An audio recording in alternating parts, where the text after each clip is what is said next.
Julie, t'as poussé un cri énorme, ok? Tu m'as fait flipper ma race en fait. En fait, On rentre à peine dans la réserve. Julie, elle a hurlé parce qu'il y a un bâton qui lui a sauté dessus. Et on a eu trop peur parce que c'est une zone protégée, donc on doit faire attention à la faune et à la flore. On est dans Calakmul, la réserve. D'ailleurs, le panneau Attention aux jaguars nous fait bien comprendre qu'on est en pleine nature. Ça, c'est un dindon sauvage. Les couleurs sont magnifiques. On a également croisé toute une famille de coatiers. On a mangé avant de démarrer la visite archéologique. Et voilà. Il y a des trucs sympathiques. Là, on a trouvé un... Je peux les passer, mais on a trouvé un petit scorpion mort dans le truc. Morte. Julie, elle est à la recherche d'un toucan. Elle a cru voir un toucan.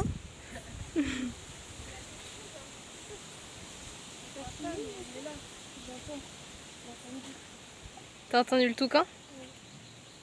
Anniversaire Julie à Calakmul. Et oui, avec toutes ces histoires de maladies et de tempêtes, on n'a même pas pu fêter cet anniversaire comme il se doit.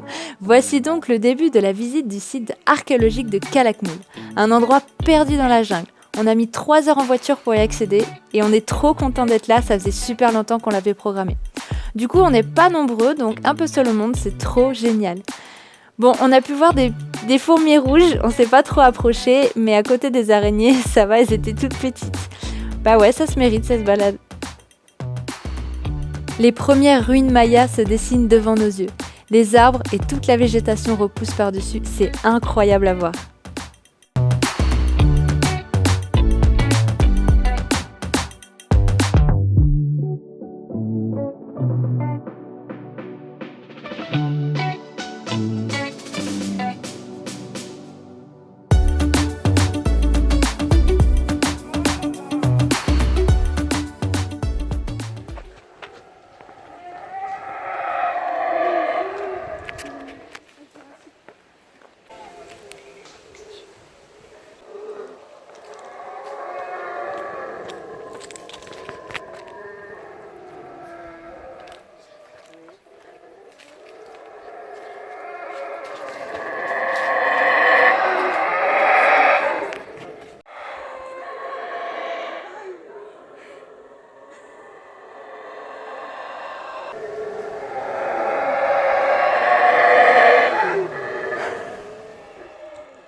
C'est quoi qu'on entend? C'est des singes.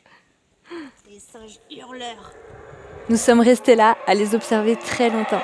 La bouche grande ouverte, on était complètement hypnotisés par leurs hurlements. Et aussi car c'est les premiers singes qu'on a la chance de voir au Mexique. Et les voilà d'un petit peu plus près. On continue notre marche dans cette incroyable jungle et là, une autre surprise. Autour cette fois des singes araignées. Leur agilité nous hypnotise à nouveau. Et quelle liberté! C'est dingue de les voir. On commence quand même à avoir mal à la nuque à force de regarder vers le haut.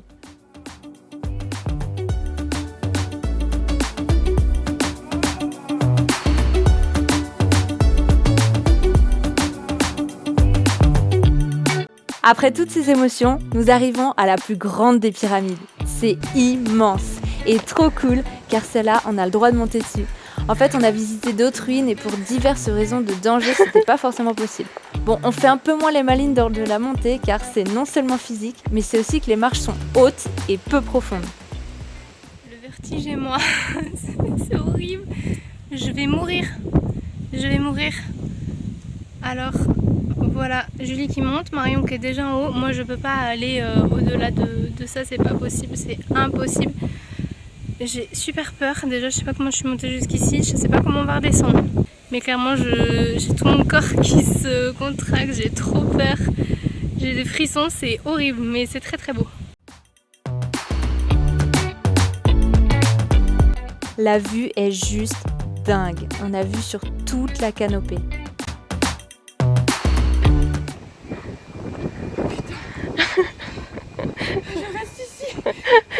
Et encore un étage au-dessus, c'est encore plus incroyable. Et le bruit qu'on entend en fond, on a appris plus tard que c'était des grillons.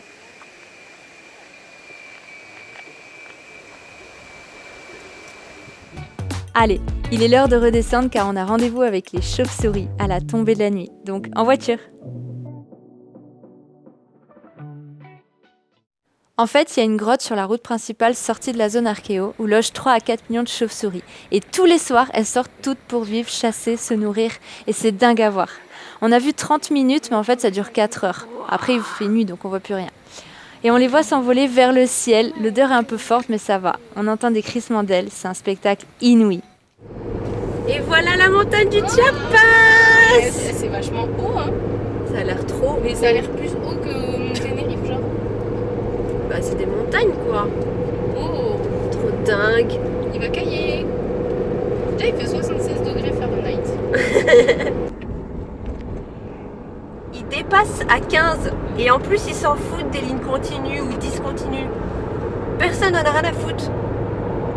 Il se peut qu'il y en ait qui dépassent des gens qui sont en train de dépasser. Bon les gars, Oh là là là là. ce serait bien quand même de me laisser passer. Putain. Non, c'est pas dangereux de conduire au Mexique. Ok, d'accord. On peut rester là 3 mois. Il y a un cours de tennis, mon cœur. Putain. Ah oui, c'est pour ça que c'est cher.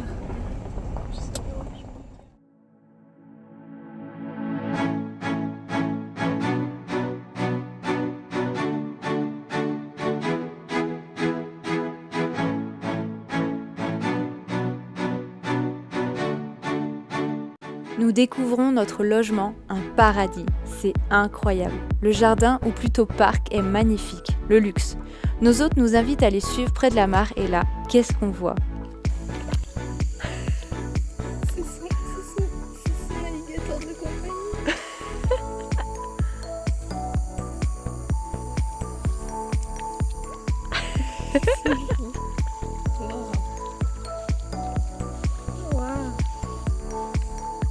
Non mais comment ça peut pas être dangereux ça?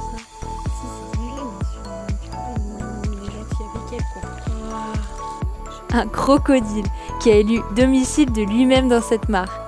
Ils l'ont appelé Juancho et il adore les crackers.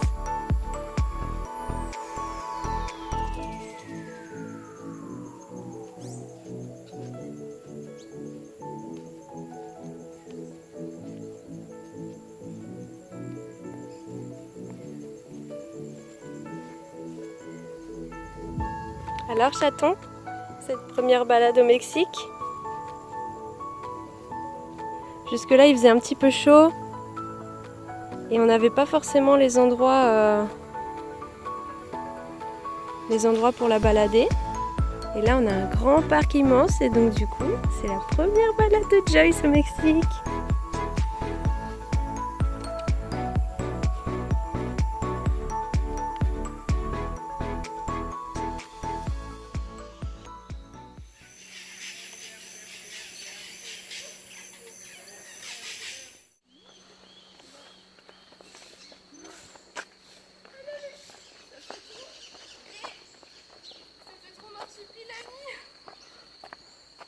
Et là, tout est différent. La nature est très variée, c'est magique. On voit vraiment le côté tropical. Et comme dit Tara, on se croirait en Palombie avec des marsupilamis. On dirait des plantes dinosaures. C'est un autre monde.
Après la zone, nous voici en direction d'un sentier en pleine jungle pour faire une magnifique rando.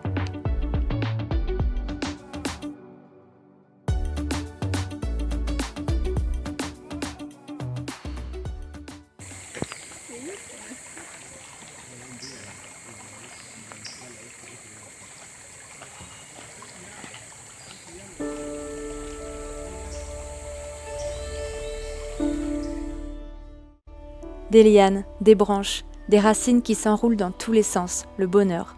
Nous marchons en silence afin d'apprécier pleinement chaque son de la nature. Les grillons, les oiseaux, le vent dans les arbres, les feuilles qui s'agitent, les singes hurleurs au loin, l'eau qui coule des différentes cascades. C'est exactement le coin de paix que l'on recherchait.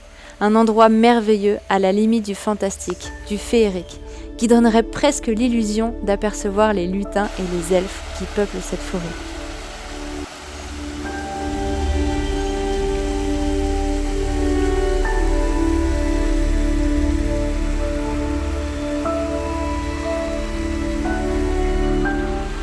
Cette balade a duré environ 2 heures. On ne s'est même pas rendu compte du temps qu'a passé.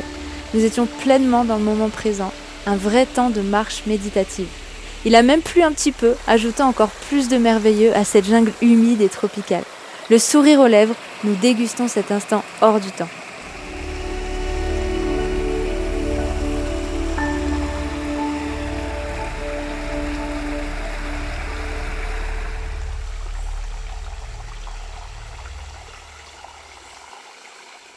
Et sur la route du retour, on n'était pas au bout de nos surprises, puisque toute une famille de singes a traversé les arbres au-dessus de notre voiture. Un régal.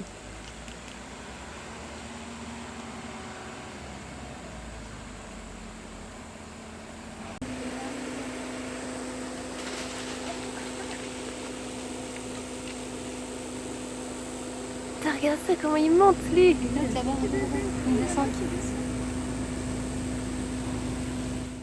Et maintenant, direction les cascades. Les routes sont magnifiques.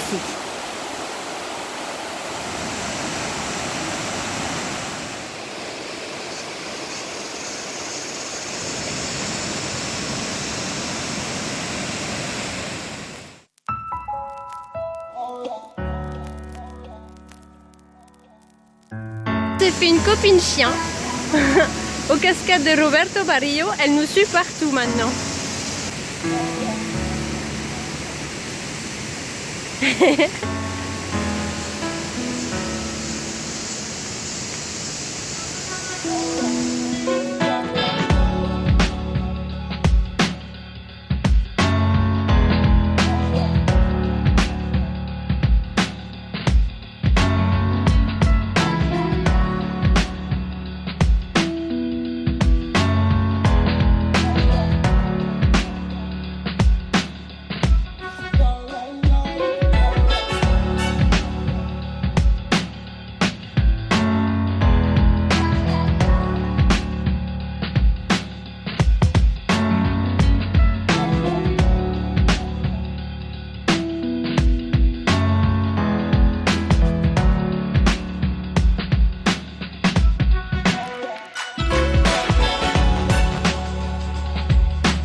Nous sommes sur la route pour aller aux cascades des Micholha.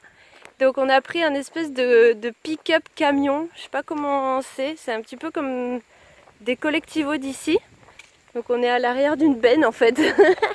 C'est un petit peu ça, avec les patates et les tomates et les oignons. Et voilà, on n'a pas payé cher, donc c'est plutôt cool. Et là on se dirige à pied, il y a 1 kilomètre.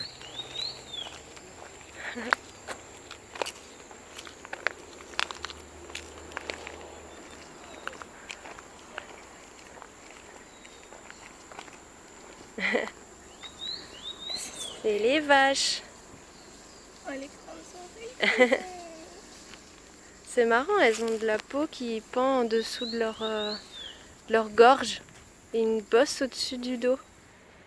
La route, elle est vraiment magnifique pour y aller en plus. On voit des bananiers sur le bord de la route. Il y a du maïs. C'est sacré le maïs pour les Mayas, c'est leur alimentation principale. Et vraiment, il y a les montagnes du Chiapas, c'est magnifique. Et là, on voit le panneau de la cascade. Ça va être trop ouf. Tara, elle a arraché un truc de maïs. C'est pas vrai. Ne dis pas. Vas-y, dépiote-le pour voir. Je veux trop voir comment c'est fait. Il y a vraiment un maïs là-dedans, là? Je vois les grains. C'est un truc de fou. Alors? Bah moi, pour moi, le maïs, c'est en boîte de conserve. Hein. C'est ça qui est fou. Ah non, mais c'est trop beau. Genre, je me sens trop dans la nature. Waouh! Attends.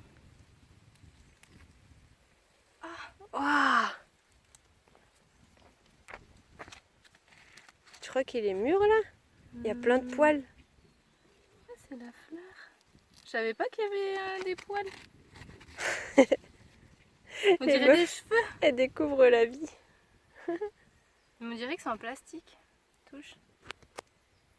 Ah ouais, trop bizarre. Bah, c'est pas gâché parce que tu vois, je vais le donner aux animaux de la nature, tu vois. Non, mais c'est trop drôle, on dirait que c'est du plastique. Oh, ça, c'est l'éclate. Non, mais c'est l'éclate de ouf.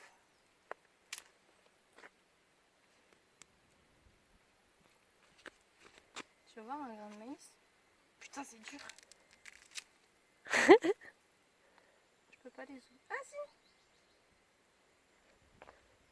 Bah, c'est pas cuit. Ça se mange cru, tu crois?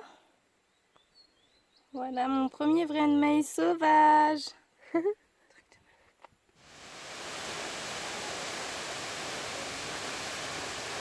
Et voilà la cascade de Micholha. Magnifique. Et donc apparemment on peut passer derrière. C'est une grotte de chauve-souris. Elle est froide?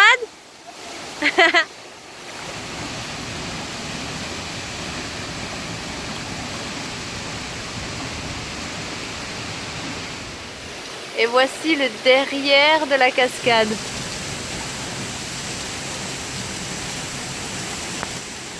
Enfin là c'était le chemin pour y aller. Et elle est là. Magnifique.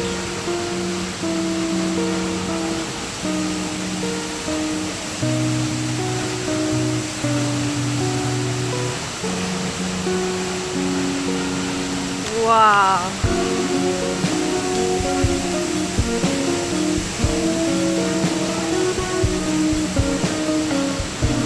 Waouh!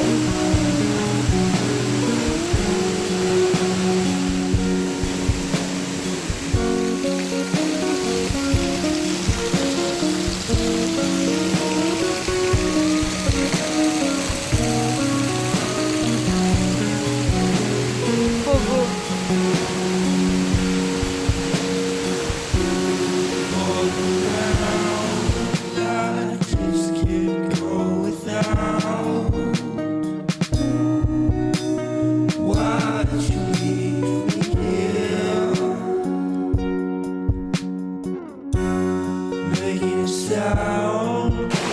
Alors, c'est quoi que t'as vu là-bas? Il y a déjà c'est tout noir, des énormes chauves-souris, c'est comme ça, et il y a une cascade à l'intérieur de la Après, heureusement, le monsieur qui fait payer 10 pesos, il était là avec sa lampe parce que nous, nos lampes de téléphone, elles sont venues.